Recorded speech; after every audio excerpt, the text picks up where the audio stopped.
pessoal, tudo bem? Eu sou a Aline e eu dou as boas-vindas a vocês ao terceiro episódio do nosso podcast Anansi.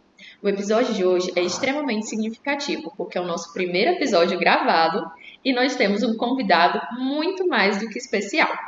Mas antes de apresentar ele a vocês, eu gostaria de contextualizar rapidamente a proposta dessa edição.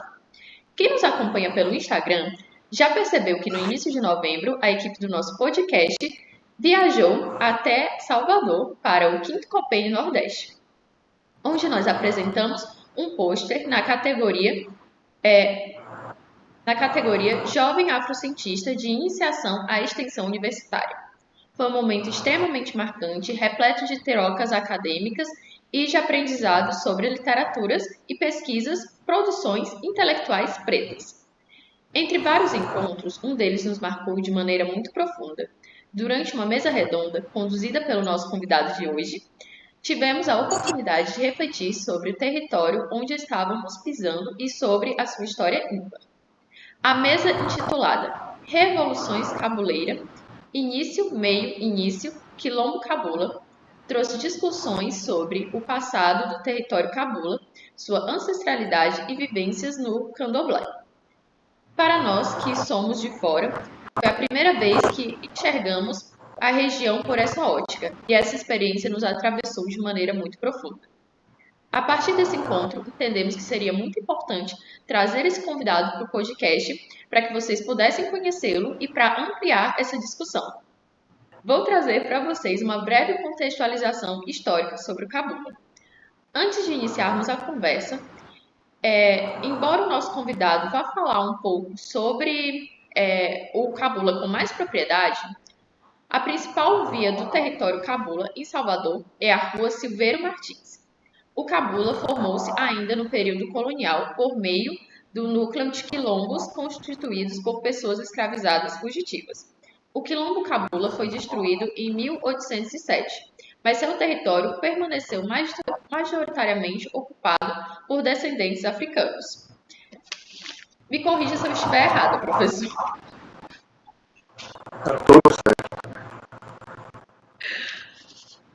Hoje o território abriga diversos terreiros do candomblé e expressões culturais de matrizes africanas, preservando a renovação de tradições ancestrais que continham vivas no cotidiano da comunidade. E agora eu gostaria de fazer a apresentação. Finalmente vou apresentar para vocês o nosso convidado, o professor Adriano de Andrade, também conhecido como Obaru. Tá certo, professor? Pronunciou? Obaoru. Isso. O professor Adriano de Andrade Obaoru. Obalorixá de Ilê Orum Igilê Funfun. Graduado em Letras pela UNEB, especialista em estudos étnicos raciais pela IFBA, organizador dos projetos Barapadê, Saberes Ancestrais para o Cuidado Coletivo, Ingidá com Nizam. Posso repetir? Posso voltar para a sua... Pode. É o Barapadê e o outro é Inguidiá com Zambi. Nigidizá Nizambi. Inguidiá com Zambi. Inguidiá Nizambi. Eu treinei a pronúncia, mas eu ainda não estou fazendo certo. Esse N no Kibundo é como se fosse o nosso H, não tem um som. Início de palavra. Então, embora esteja em Zambi, mas se pronuncia Zambi. Então, Inguidiá com Zambi. Ah, entendi. Enfim, dito isso, é com imensa alegria que apresento a vocês o nosso convidado de hoje, o professor Adriano de Andrade. Obalorixá de Ilê Orum Igilê Funfun, graduado em Letras pela UNEB, especialista em estudos étnicos raciais pelo IFBA, organizador dos projetos Barapadê, Saberes Ancestrais para o Cuidado Coletivo, Guidiá e Zambi, Santo Cosme, Povo Come. Santo Come, Povo Come. Diretor de Cultura, Associações Artísticas Culturais ODEARTE. Membro do grupo Maraca, Núcleo de Pesquisa Interdisciplinar em Ciência, Saúde e Espiritualidade da UNEB. Articulador de projetos culturais entre a Universidade Estadual da Bahia e as comunidades do Cabula, por meio da Ascult UNEB. Professor, eu agradeço muito a sua presença hoje aqui. Agradeço a sua disponibilidade desde o primeiro contato e fico muito feliz com a sua presença. Para iniciar essa entrevista, eu passo agora a palavra ao senhor e faço a minha primeira pergunta. Se o senhor quiser, o senhor pode acrescentar mais alguma coisa que eu tenha falado anteriormente. Fique à vontade. Fique à vontade para corrigir alguma coisa que eu tenha falado errado antes. E, professor, como líder religioso e pesquisador, de qual forma o senhor busca manter vivas as narrativas históricas e culturais do Cabula? Bom, meu muito bom dia. Agradeço imensamente a todos aí, todas do grupo que se sentiram, né, interessados por essa temática, que é falar da memória ancestral do Cabula, que para mim é de grande prazer, né, por eu ser nascido, criado e morador do território Cabula. E é bem complexo também, dada a pluralidade, né, cultural, ancestral, do que vem a ser o Cabula. Bom, como nossa colega Aline já me apresentou, meu nome é Adriano de Andrade, Babalorixá do Ilhaxé, Ongilé Funfun, que fica aqui no território Cabula. Eu gostaria de iniciar a minha fala saudando nossa ancestralidade, até porque estamos falando do Cabula, e o Cabula é um território ancestral, então não podemos, em hipótese alguma, iniciar um diálogo sobre o Cabula sem pedir licença às nossas ancestrais, aos nossos ancestrais, saudar a Exu para conduzir essa comunicação, Aruí, Bujumbá, Cobá, Exu, Tionã, Tiogara, Tiô, Cobá, Laruí, Laruí, Laruí. Saudar meu pai Xangô também pelo dia de hoje, né?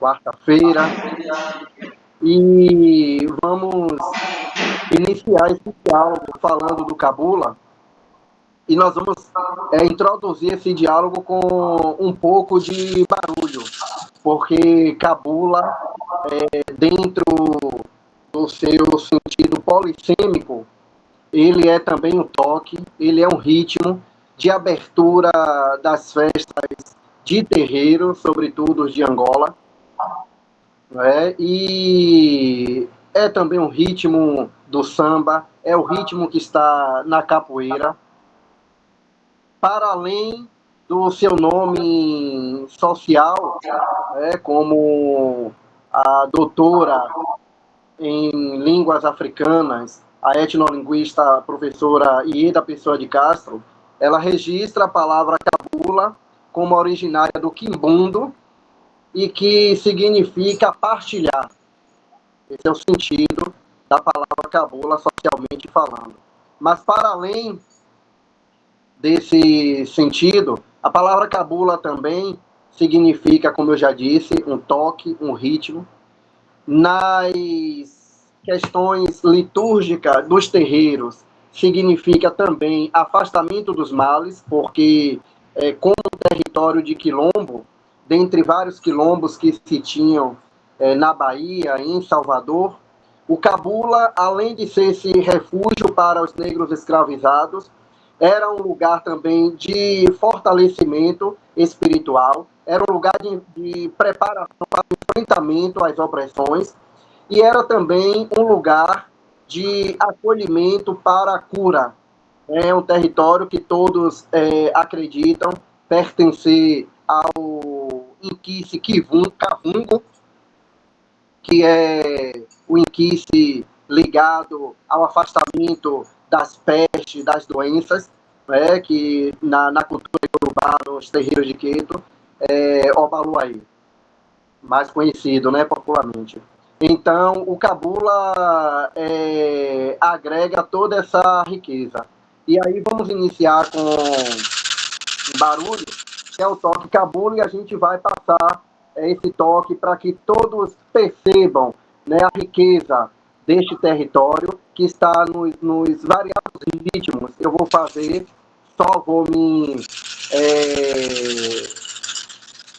priorizar aqui o ritmo da majola, que é o cabula tocado nos candomblés de Angola para abertura de festas, há um samba de roda, que o cabula também está presente, e a capoeira, para ver como esse toque cabula ele circula por vários gêneros, por vários ritmos musicais. Então, vocês que estão nos assistindo, a colega Aline também, pode me seguir aí nesse ritmo cabula, vou passar para vocês a orientação e vocês vão seguindo. Cabula é esse toque aqui, ó.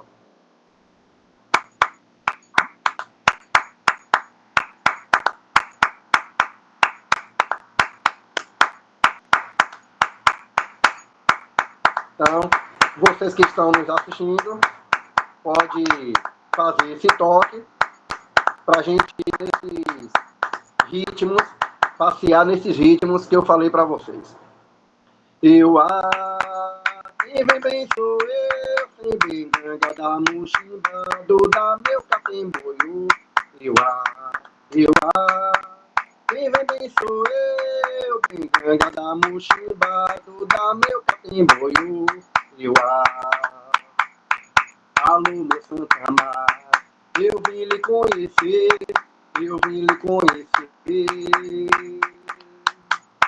Samba Santa Maré, pra gente aprender,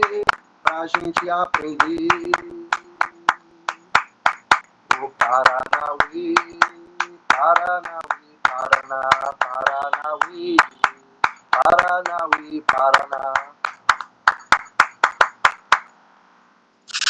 E aí, só para vocês perceberem como o ritmo cabula ele está presente aí nos mais variados gêneros musicais, né, que compõem a cultura afro-brasileira.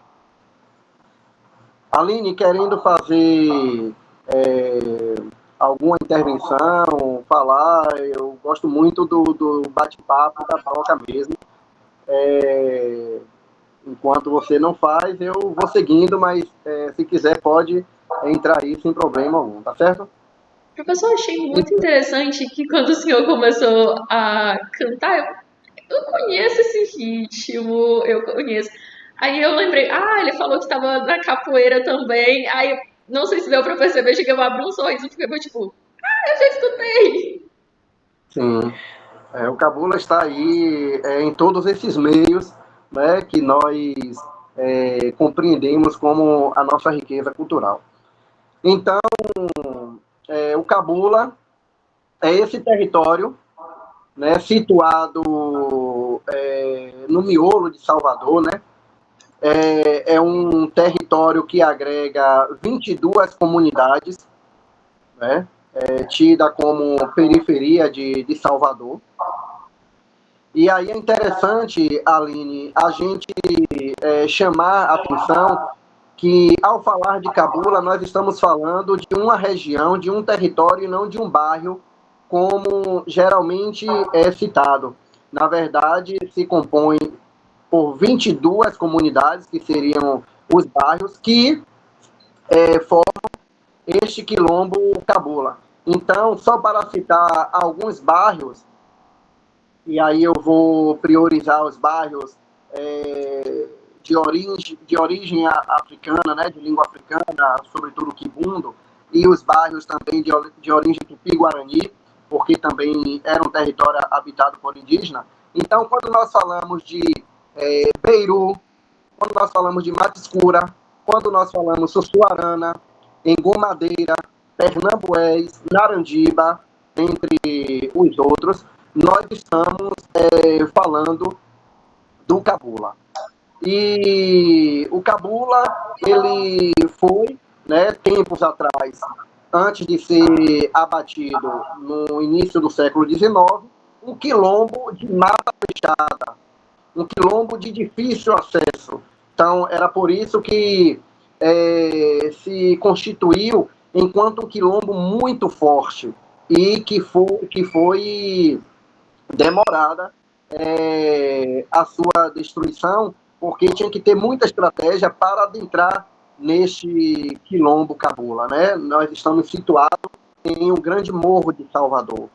E nossos ancestrais negros escravizados, eles conheciam muito bem, né, a maneira de lidar com as matas, com os espaços com bastante pedras, enfim, esses desafios geográficos, né, encontrados no Brasil, eles tinham essa habilidade e conseguiram formar este quilombo que fazia fronteira com mais dois grandes quilombos aqui em Salvador. O quilombo Buraco do Tatu, que pega uma outra região após o Cabula, que é depois da Avenida Paralela, onde vai chegar ali Patamares, Bairro da Paz, Itapuã, essas comunidades, era o quilombo Buraco do Tatu, e fazia divisa também, né, a fronteira com o quilombo do Urubu, que era quilombo que pegava parte do subúrbio até as Cajazeiras. E o Cabula ficava no meio. O interessante é que esses quilombos eram orientados, eram liderados por mulheres. A figura feminina era muito forte, né, marcante nesse quilombo, inclusive isso reverbera até hoje. A maioria das casas tradicionais do Cabula, os terreiros de candomblés, são regidos por mulheres. Isso não é à toa. Isso é consequência da memória ancestral feminina. Aqui no Cabula nós tínhamos duas grandes guerreiras, uma articuladora, que saía para o enfrentamento, para criar estratégia e combater, né, a opressão contra o quilombo, que era a Grande Zefirina, e ela transitava entre o Cabula e o quilombo do Urubu, né, até para compartilhar as experiências e agregar forças para combater a opressão. E a outra grande guerreira era a Nicásia, que, a partir da reflexão que nós fazemos, que os estudiosos, os pesquisadores deste quilombo Cabula fazem, chegamos à conclusão que seria uma grande sacerdotisa da época. Era justamente ela quem era responsável por cuidar dos ferimentos, né, dos nossos irmãos, que em meio ao enfrentamento se feriam, se machucavam, chegavam até ela e ela fazia aquele processo de cura a partir das ervas medicinais que eram tão comum aqui na região do Cabula, que hoje não se encontra tanto devido ao processo de urbanização.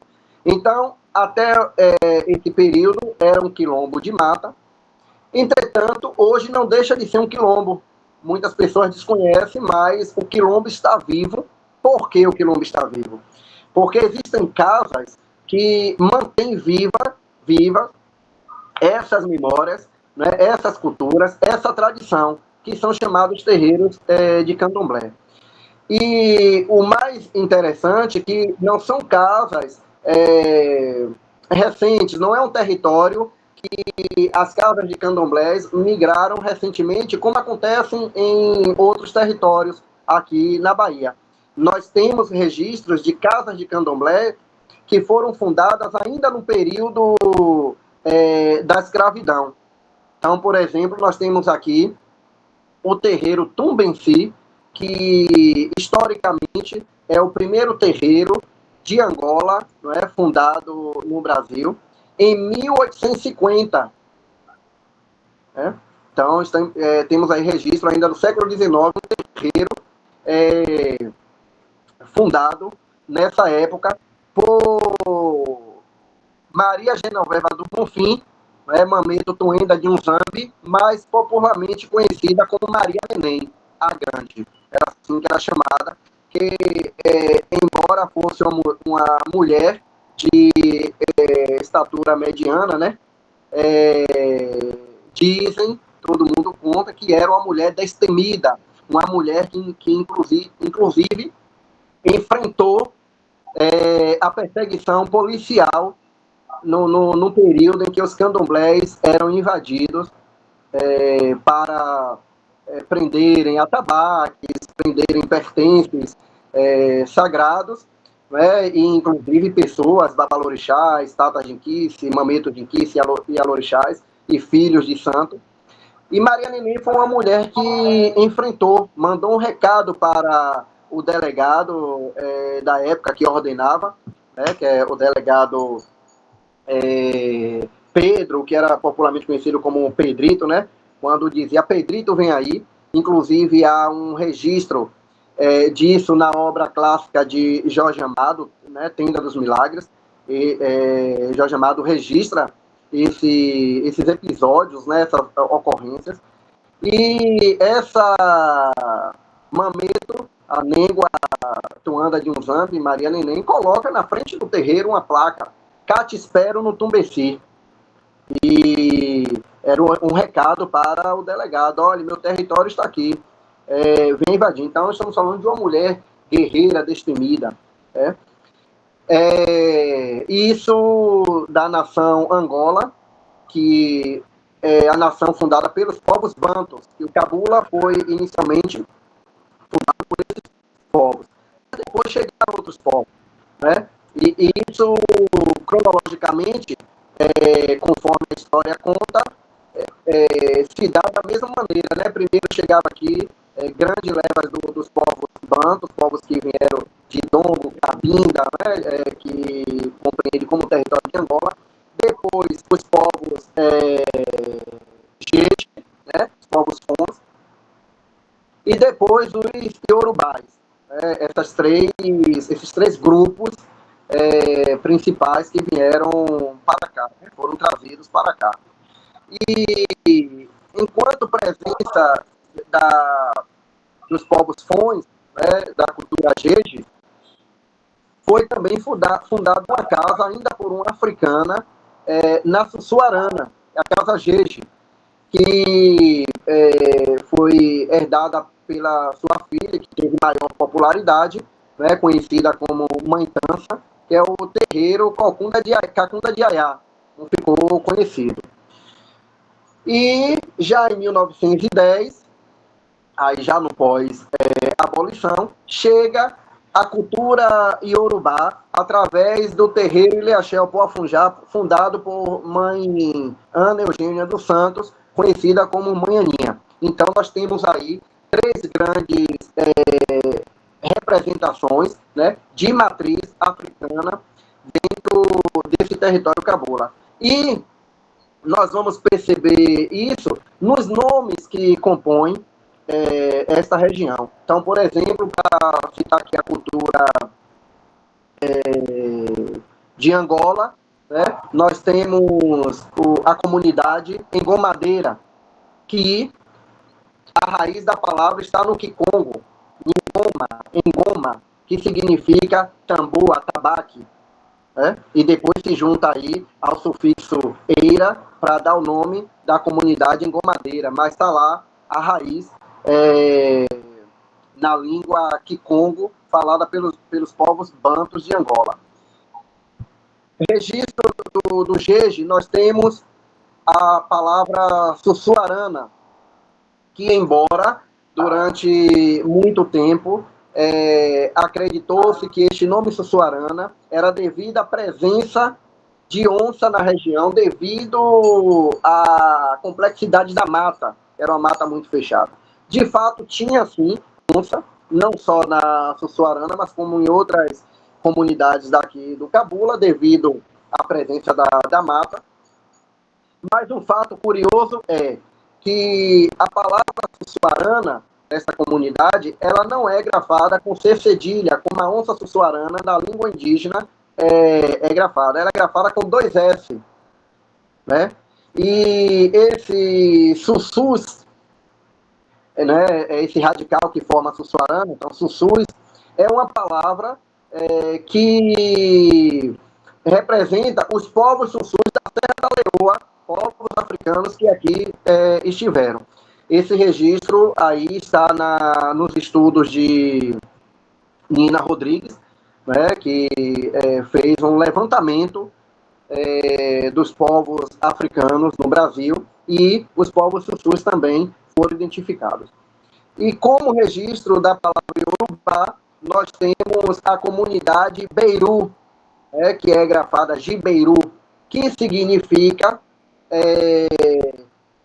ter medo.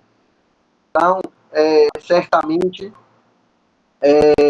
se tinha muito medo de atravessar essa comunidade, porque era comunidade de mata, inclusive tem uma comunidade chamada Mata Escura, e aí para chegar até o Beru seria esse caminho meio que assustador. Então nós temos aí essas palavras que são formadas por essas línguas, né, o que nos faz ter assim, a confirmação de que esses princípios foram fundados, estão enraizados aqui no Cabula. Este quilombo permanece vivo, porque estas casas, né, tanto essas que eu falei, como outras que chegaram depois, outros tatas de Inquice, mametos de Inquice, babalorixás e alorixás, donés, dotés, fundaram casas, né, aqui no Cabula. É uma região que tem muitos terreiros de candomblés. Muito interessante então, isso. Muitos espaços, pois não? Perdão, professor. Mas é muito interessante isso que o senhor estava falando sobre a origem, sobre o significado das palavras, em especial para a gente que é estudante de letras. E eu adorei saber essas informações, são realmente muito interessantes. Quando o senhor falou da onça, eu realmente pensei, vem da onça, e não era, tem um significado bem diferente do que eu estava esperando. Uma dúvida é porque o senhor, durante a conversa no Copênio, o senhor tinha falado que a universidade, né, a UNEB, ela foi um terreiro tradicional. O senhor estava explicando mais cedo sobre algumas regiões e alguns terreiros. E aí eu queria que o senhor explicasse um pouquinho para a gente, contasse sobre como que é essa relação entre a universidade e a comunidade local, também como que era esse terreiro, enfim, contasse essa história para a gente. O senhor pode compartilhar? Sim. A Universidade do Estado da Bahia, ela está bem na região central do Cabula, né, digamos assim, que ela está ali e ao redor várias comunidades. Interessante que na minha infância, antes da universidade ser fundada, era uma outra instituição que tinha ali, que era chamado CETEBA, né? E depois passa a ser o NEB. E quando vai se construir a universidade, já que o CETEBA tinha construções menores, quando foram ampliando para construir o NEB, vários trabalhadores encontraram diversas peças sagradas, peças de terreiros de candomblés, né? Ferramentas de orixás, de Exu, de Ogum, pedras, né, que nós chamamos de otais, ali na região. Então, quando eles encontraram aquelas peças, aqueles objetos que compartilhavam, né, com os amigos, ou seja, em casa, com as mulheres, e as mulheres compreendiam e eram de terreiros e diziam, e aí isso é assentamento de santo, assentamento de Exu, assentamento de orixá. E aí depois nós temos aqui, como eu falei, do terreiro Pumbici, nós temos hoje, né, a liderança do terreiro, que é sobrinha neta de Maria Neném, chamada Georena Passos Santos, conhecida como Mameto Embamuxi, que inclusive estava comigo na mesa durante o convênio. E a Mameto Lamuxi, na sua infância, né, ela nos diz que ela passava para ir à escola, na ocasião não tinha transporte público aqui no Cabula, e para todo local que fosse se dirigir aqui para o Cabula, quem não tinha veículo, certamente tinha que andar, né, por essas regiões. Então, por essas comunidades. Ela conta que se tinha ali um Tata de Inquice, né, chamado Seu Manuel, que era um terreiro de candomblé, que se tinha muitas árvores, embora hoje ainda existe uma preservação das árvores, mas muito pouco ainda para o que era antes, né? Muita mangueira, muita jaqueira, muito jambeiro. E ela conta isso, né, que era amigo do pai dela, né? E todo mundo hoje se tem, né, sabe dessa história de que a UNEB era um terreiro de candomblé. Certamente talvez não tenha sido um terreiro conhecido, né, levando em consideração que nós estamos falando aí de muitos anos, onde os terreiros eram invadidos, né, e muitos terreiros eles funcionavam de maneira bem sigela, né, de maneira bem reservada, né, justamente para não chamarem atenção, para não serem invadidos, enfim. Mas o que se sabe é que, de fato, é um território que, quando se chega, se percebe uma forte energia, né, ancestral naquele lugar. E o povo de terreiro compreende isso muito bem ao chegar naquele lugar. É uma universidade que tem as portas abertas para a cultura afro-indígena, então sempre tem ali uma manifestação cultural, um convite para um terreiro, ou uma representação de terreiro, na maioria dos eventos que acontece, né? Temos ali também o registro de Mãe Estela, né, que foi uma liderança do Opoafunjá, como doutora honoris causa, que foi concedido o título pela UNEB. Então, há uma relação muito estreita com essa cultura, né? Porque o terreiro de candomblé, os terreiros de candomblé, não são simplesmente espaços para culto à divindade. Os terreiros de candomblé são espaços que resguardam a memória, a cultura, os princípios africanos fundados nesse grande Brasil. Muito interessante, professor. Eu tive a oportunidade, né, de conhecer a universidade, e lá é bem grande, tem bastante árvores ainda. Eu acredito que eles preservaram, né, parecem bem antigas. É bastante amplo. Tem muito morro também, ela é bem irregular, assim. E eu adorei conhecer. Eu acho que as pessoas de lá me trataram super bem, eu me senti muito bem acolhida. Os eventos foram maravilhosos, principalmente o que o senhor estava presente. Obrigado. E eu tenho uma dúvida. Como diretor da cultura de Odete, de que forma o senhor envolve a juventude negra nas atividades culturais? Certo. Aline, antes de responder esta pergunta, eu gostaria muito de voltar um pouco para fechar a questão do Cabula, só para citar um nome muito importante de uma pesquisadora que estuda com muita responsabilidade, sinceridade e honestidade a memória ancestral e cultural do Cabula, né, que apesar de eu estar fazendo essa narrativa a partir da minha relação com o território, da minha relação com os terreiros de candomblé, né, por eu ter sido nascido e criado neste território, mas existe algo que nos enriquece quando falamos do Cabula também, que é a pesquisa da professora Janice de Sena Nicolim, né, e ela tem uma dissertação de mestrado e uma tese de doutorado intitulada Ecos que Entoam a Mata Africana Brasileira e Kipov, um tom da memória do Cabula, respectivamente.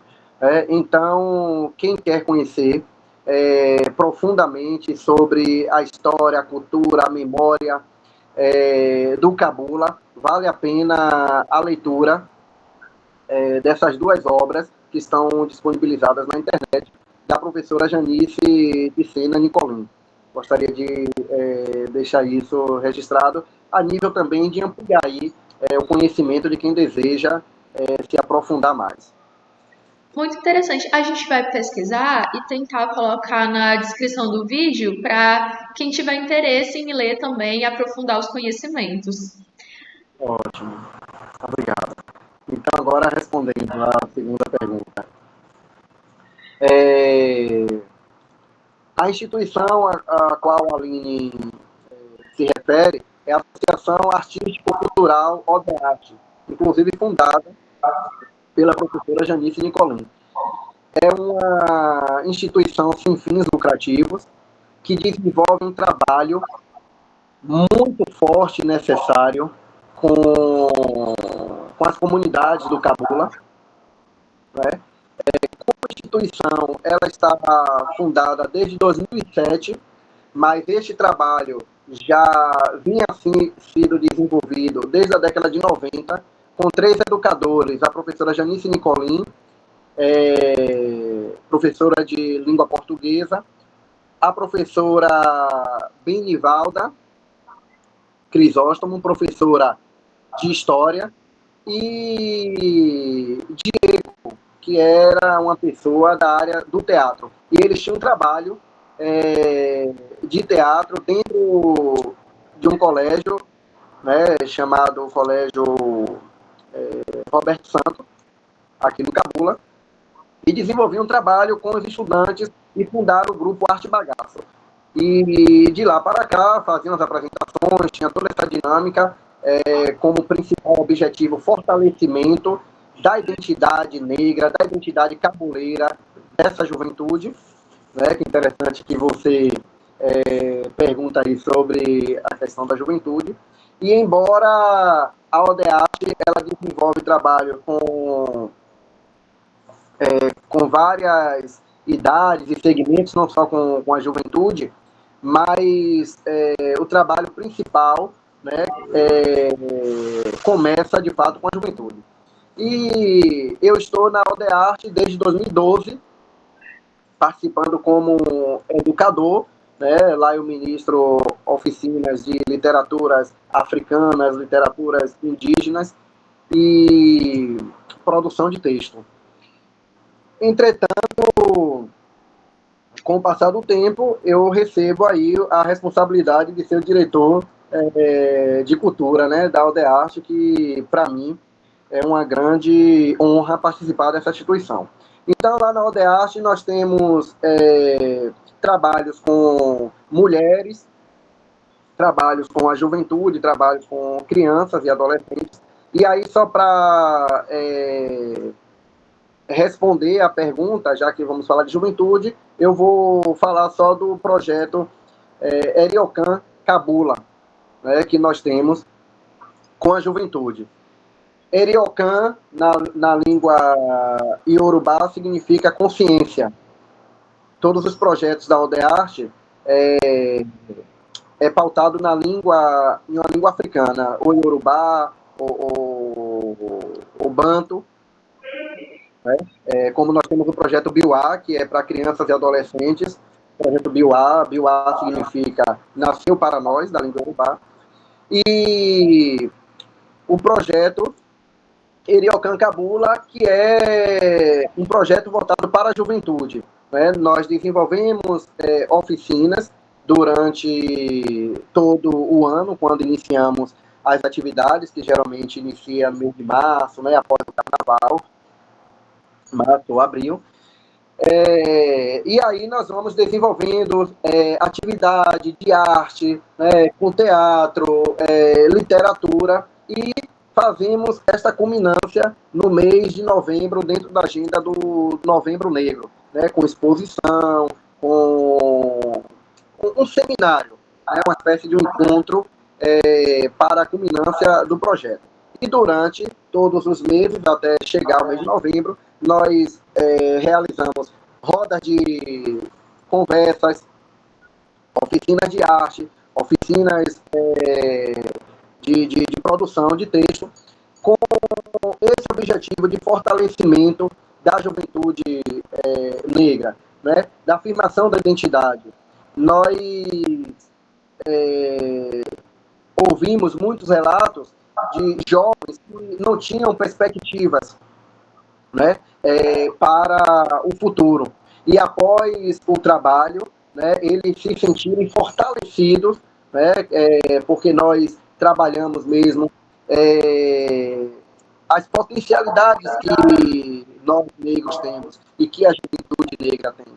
Então, muitos que chegam, né, com aquele fardo dos estigmas, do racismo, né, as mulheres, as meninas, do machismo, do sexismo que há, ao adentrar no espaço da Aldearte, e sobretudo através da arte, nós vamos mostrar para eles e para elas valores os quais elas têm esses valores, porque são herdados, né? Nós vamos trabalhar com a perspectiva do sofrimento da escravidão, mas vamos trabalhar com a perspectiva dos grandes heróis e grandes heroínas que foram nossos ancestrais negros, né? Os grandes representantes dos reinos, a grande contribuição na área da ciência, na área da saúde, na área da geografia, da matemática que nossos ancestrais tiveram e que todas elas, todos eles são capazes também. E a partir desse fortalecimento, né, dessa compreensão, desse entendimento, é que vem o fortalecimento para poder enfrentar as mazelas aí, né, que acometem essa juventude, como o racismo, enfim.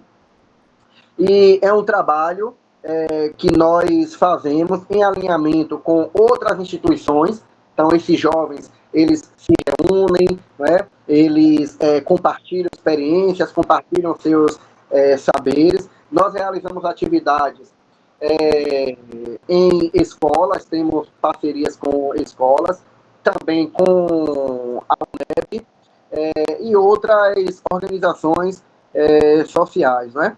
Aqui do Cabula. E também já fomos para fora do Cabula. Muito interessante isso, professor, a quantidade de trabalhos que o projeto, né, ele desenvolve. E também essa questão de fortalecimento, dessa ampliação de perspectivas. Eu acredito que isso é muito positivo e acredito também que já deve ter dado muito bons frutos, não é? Muitos. Hoje nós temos jovens que passaram pela Aldearte, que chegaram, eles mesmos confessaram que não conseguiam se enxergar dentro da universidade, e principalmente a UNEB, que está dentro dessa comunidade, mas não se viam ali. E hoje nós temos jovens que conseguiram entrar na UNEB, na UFBA, através do Enem e outras universidades, jovens que se formaram e hoje participaram do projeto, se formaram e hoje são colaboradores da UNEB, né, ministram oficinas, jovens que construíram grupos culturais também, né, após sua passagem pela UNEB, como nós temos hoje o grupo Mãos no Couro, que é um grupo de samba de roda, samba de terreiro, que faz o maior sucesso aqui em Salvador, e maior parte dos integrantes foram atores sociais do projeto Aldearte, e hoje estão aí, né, fortalecidos e multiplicando a arte e a cultura na região. Mudando um pouquinho de assunto, mas ainda estando dentro dessa relação, eu queria saber do senhor quais são os objetivos dos projetos Barapadê Sim. Pera, que essa palavra o senhor já me ensinou a falar. Guidiá com Zambi. Como eles se relacionam com o cuidado comunitário e a ancestralidade? Maravilha. Nós falamos um pouco do Cabula, né? E aí esse conhecimento que está aí em toda a região. Falamos da Aldearte, que é a associação qual eu faço parte, né? Sou diretor de cultura. E esses dois projetos especificamente são projetos do Ilê Axé, o Rum Gilé Funfum, o qual eu sou babalorixá, sou a liderança do terreiro. O projeto Trapadê, ele surge da necessidade do grupo se organizar e criar estratégias de cuidados, né, com todo o coletivo. E aí nós estamos falando de cuidados com a saúde, estamos falando de cuidado mental, né, da sua saúde mental, os cuidados espirituais. É um projeto que desenvolvemos aqui no terreiro, a partir da orientação dos caboclos que regem este terreiro, né, que é o caboclo Jaguarambé e o caboclo Boiadeiro, que são os dois caboclos que trabalham nesse sentido de cura, de fortalecimento, de abertura de caminhos aqui para a comunidade do terreiro e a comunidade externa, o público de modo geral. Foi orientado que, para além dos cultos, né, as nossas divindades, nós nos reunimos uma vez por mês, nesse intuito de congregar, de se fortalecer a partir de oficinas, né, de algumas oficinas, né, alguns encontros, e nós entendemos esses encontros como oficinas. E aí nós vamos pensar em atividades artísticas, porque o nosso axé também produz muita arte, né? Eu costumo falar que o candomblé ele foi incluído, né, aqui no Brasil dentro da perspectiva de religião, porque constitucionalmente os segmentos, né, de crença precisava estar dentro dessa relação religiosa, até para ser respeitada, para conquistar alguns direitos. Mas eu costumo dizer que o candomblé vai para além disso, né? É uma tradição, é uma cultura, é um modo de vida, né? Tanto que quando nós nos remetemos aos nossos princípios, nós falamos em cosmovisão, né? Que é a maneira de ler o mundo e de se relacionar com a humanidade. Então, é uma tradição que eu acredito ser completa em todos os aspectos que nós, seres humanos, precisamos para vivermos em plenitude. Então, nós produzimos artes, produzimos cultura, a culinária é uma riqueza maravilhosa, enfim. Então, nós realizamos oficinas de arte, oficinas de cuidados ambientais, né, porque nós precisamos nos relacionar da melhor maneira com a natureza, como diz o nosso grande Nego Bispo, né, quando foi interrogado sobre a relação, a questão do homem, né, com os cuidados da natureza, tem uma entrevista, e na fala dele ele diz: nós não precisamos cuidar da natureza, nós precisamos nos relacionar com a natureza, que é diferente. É o homem compreender que também é natureza e deve se relacionar muito bem com as matas, com as águas, com os animais, né, com toda essa energia todos esses aspectos que compõem a natureza que nós também somos. E aí oficinas com ervas sagradas, né? Pensando aí no cuidado do nosso corpo, no cuidado do nosso espírito, no cuidado com o nosso ambiente, né, onde nós vivemos, enfim. É um projeto que tem tido uma repercussão muito grande, né? Tem sido realizada tanto aqui no terreiro, como também em outros espaços, né? Ele é itinerante, não é para ficar só num espaço, até porque o que é bom, o que é de riqueza ancestral deve ser compartilhada, né? E estamos no Cabula, e Cabula significa compartilhar, então não podemos ficar com esses saberes e essa riqueza em um único espaço. Então, já fizemos uma edição do projeto no Terreiro Tumbeci, né, com a participação de um grupo indígena da etnia Funiô. Já fizemos uma edição também na UNEB, durante um encontro promovido por uma professora que ficou sabendo sobre o projeto e fez o convite. Fizemos também uma edição na Praça do Aquidabã, né? E essa edição foi voltada especificamente para mulheres em situação de rua, em grande situação de vulnerabilidade social. Levamos no mês de julho, né, dentro da agenda do Julho das Pretas, conversamos e chegamos ao entendimento que esse projeto precisava alcançar essas mulheres. E lá nós levamos roda de diálogo com uma psicóloga parceira nossa, levamos arte através de uma percussionista, artista, parceira do terreiro também. Fizemos uma grande roda, compartilhamos lá de vários saberes. Foi uma tarde assim que entrou pela noite maravilhosa. Então esse é o projeto Barapadê, que significa encontro, né? A palavra de origem urubá, que significa encontro. E aí pensando nesse encontro para os cuidados, né? Pensando aí na coletividade.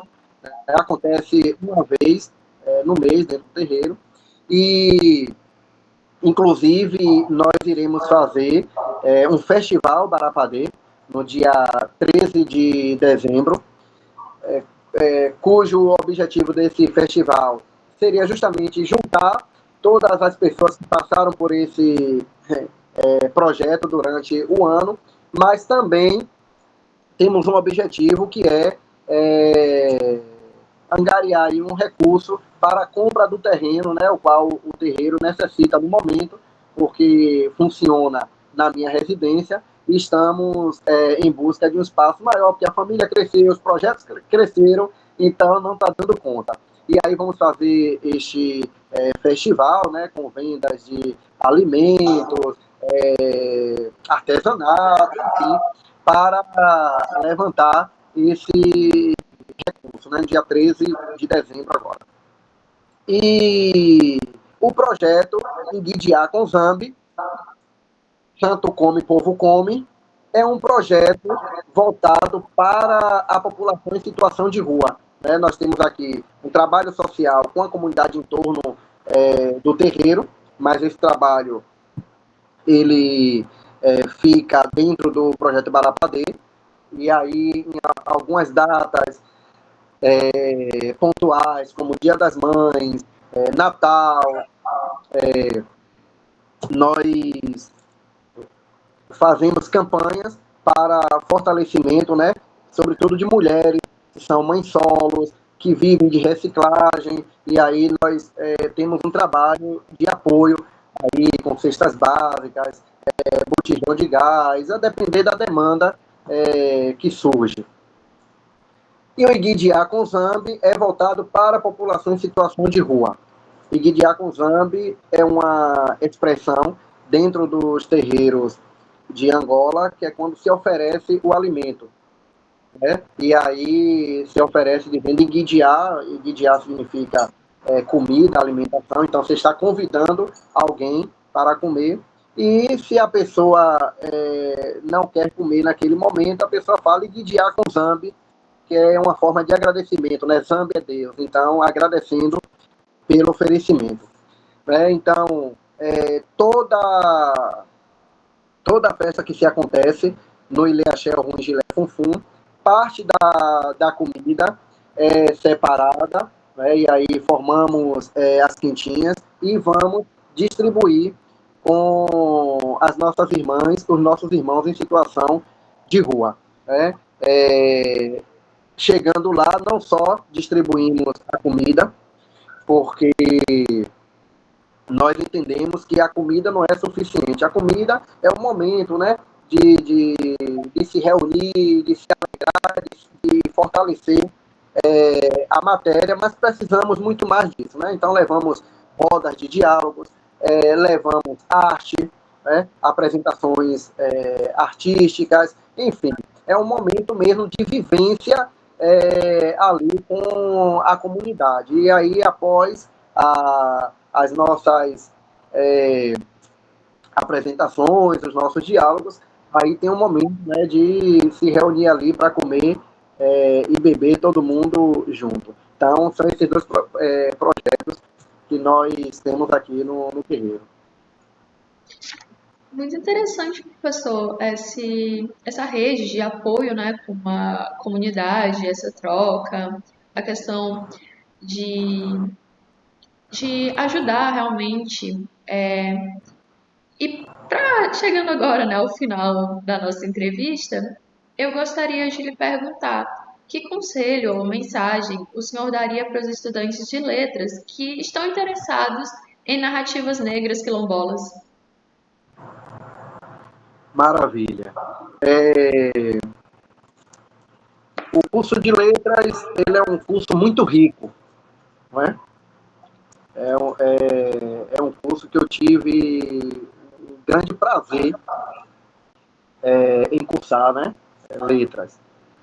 E falando em tradições africanas, né? Tradições afro-brasileiras, afro-indígenas, como eu gosto de falar, existe aí um campo muito rico para os estudantes de letras pesquisarem e vivenciarem, né? Não simplesmente pesquisar. Por quê? Embora nossa língua oficial seja o português, nós sabemos que o nosso português, ele é brasileiro. Ele é diferente do português de Portugal. E isso graças a essa pluralidade linguística que há no Brasil.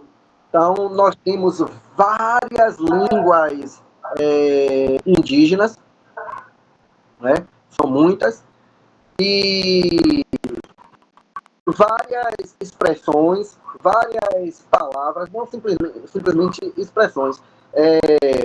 Eu falo em termos semânticos mesmo. Essa construção do português, né, essa presença dessas línguas indígenas, como também as línguas africanas, né? Quando nossos ancestrais negros africanos vêm para cá, né, de diversos países da África, e esse português, essa linguagem, ela vai se misturando, ela vai se harmonizando ali e sendo construído esse português brasileiro. Então, não seria bem um conselho, né? Seria, de fato, digamos, uma entrega de responsabilidade que nós temos em prestigiar essas línguas e considerar essas línguas como uma grande expressividade cultural do Brasil. Então, nós vamos ter aí várias línguas, como Tupi-Guarani, né, que vem do tronco Tupi-Guarani, a língua Guarani, nós temos a, é, a língua Funiô, a língua Cariri-Chocó, né? Cada etnia tem sua língua, tem sua cultura, sua tradição, né? Que estão aí no português, né? Várias, né?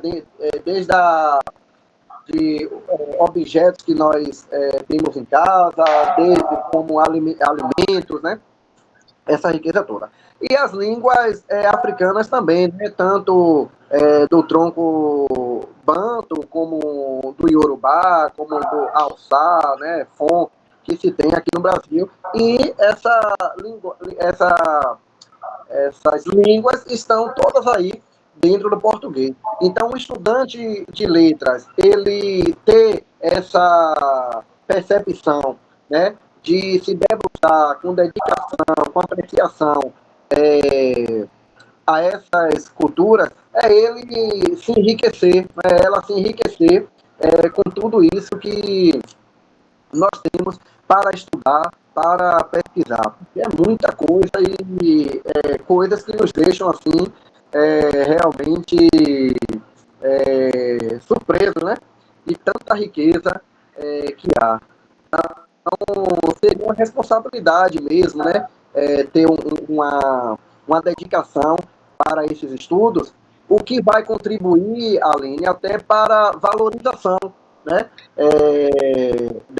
Dessas culturas, né? A quebra de estigmas, a quebra dos preconceitos linguísticos, porque nós vamos compreender que há vários modos de falar, né? Há várias maneiras de construir, né, essa verbalização linguística a partir de cada território, de cada idade, né, de cada grupo. Isso é maravilhoso, isso é uma grande riqueza que nós precisamos apreciar e valorizar e vivenciar, né? Muito interessante o senhor tocar nesse assunto, professor, porque o nosso podcast, ele tem um episódio, né, dessa nossa nova temporada, falando justamente sobre o português, sobre as influências, sobre a Lélia Gonzalez, variação. Hã? Sobre a. a Lélia Gonzalez falava sobre isso. Exatamente. A gente está trabalhando os textos dela e a gente tem a discussão, né, que algumas palavras, alguns modos de falar, as pessoas consideram como erro, mas que na verdade é apenas uma variação, um modo diferente de pronunciar essas palavras. E é impressionante como as coisas vão se conectando. Exatamente. Conhecimento em Exatamente. rede. O senhor tem mais alguma coisa a acrescentar, professor? Bom, eu tenho muito a agradecer. Eu fiquei extremamente feliz em receber o convite.